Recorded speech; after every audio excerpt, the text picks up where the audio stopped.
Jika membahas karomah kesaktian Abah Syar'i, nampaknya tak akan ada habis-habisnya. Beliau disebut-sebut sebagai pemegang golok Ciomas. Golok bukan sembarang golok, tapi golok ini merupakan golok bersejarah yang menjadi wasilah terusirnya orang-orang Baduy saat mereka menyerang Banten. Konon, pasukan Baduy akan kembali menyerang Banten ketika Paku Banten wafat dan tak ada lagi penerusnya. Golok Ciomas kini sudah beredar di mana-mana, namun golok asli yang bersejarah ini hanya ada satu yang saat ini berada dalam pengawasan Abuya Syar'i Ciomas. Adapun golok Ciomas yang lain adalah golok biasa yang disyariati ilmu kanuragan. Tentu berbeda kesaktiannya antara golok Ciomas asli dengan golok-golok Ciomas lainnya. Banyak cerita dari orang-orang setelah sowan ke rumah beliau. Ada yang dengan perasaan senang sebab diterima dengan baik oleh beliau. Tak jarang juga yang sowan justru dimarah-marahi oleh beliau. Mengapa? Semua itu tergantung niat kedatangannya masing-masing. Konon, beliau mampu membaca niat dan pikiran orang tersebut dan alasannya datang ke rumah beliau itu untuk apa. Jika orang itu sowan karena ingin meminta solusi masalah kehidupannya, beliau sudah terlebih dahulu tahu tentang apa masalah yang sedang ia alami itu. Luar biasa, Abuya Syar'i adalah ulama Banten yang menjadi himayah atau paku dari bencana malapetaka di tanah Banten.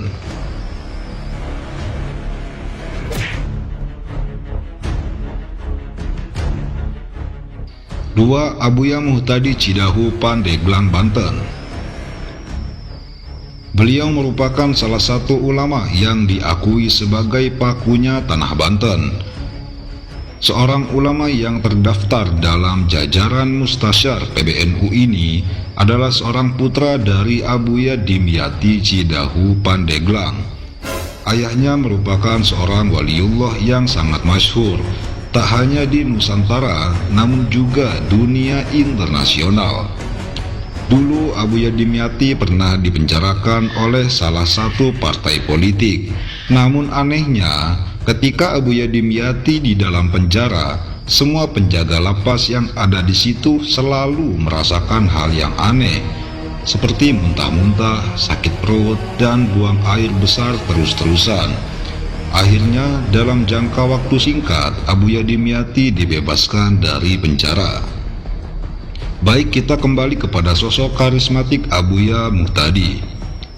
Banyak murid-muridnya yang menyaksikan secara langsung karomah beliau.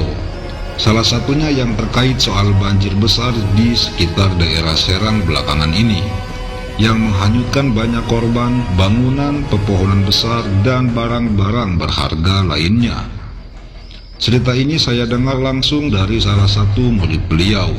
Sebelum terjadi banjir besar di Serang, malam harinya Abuya Muhtadi melakukan ritual dzikir yang cukup lama.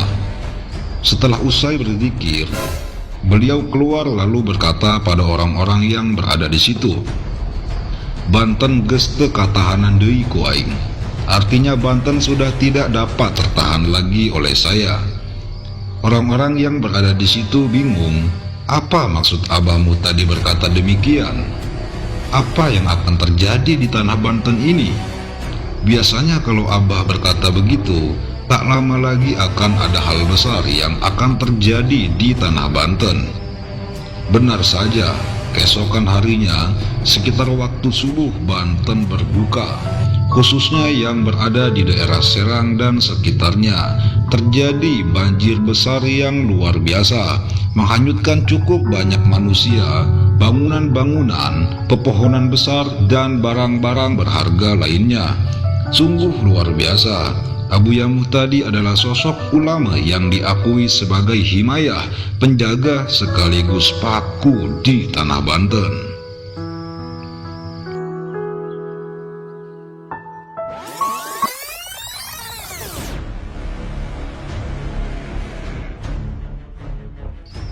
Tiga, Abuya Munfasir Padarincang, Banten. Ulama Paku Banten yang terakhir adalah Abuya Munfasir yang bertempat tinggal di Padarincang, Serang, Provinsi Banten. Pesantren beliau yang tanpa nama terletak di kaki Bukit Padarincang. Dulunya beliau seorang dosen, IAIN di kota Cirebon. Setelah itu beliau hijrah kembali ke Padarincang. Beliau menjual seluruh harta bendanya untuk dibelikan sebidang sawah dan membangun sepetak gubuk, dan sisa selebihnya beliau sumbangkan. Beliau pernah bercerita di saat krisis moneter, di mana keadaan sangatlah paceklik, sampai-sampai pada saat itu katanya untuk makan 1 biji telur saja harus dibagi 7.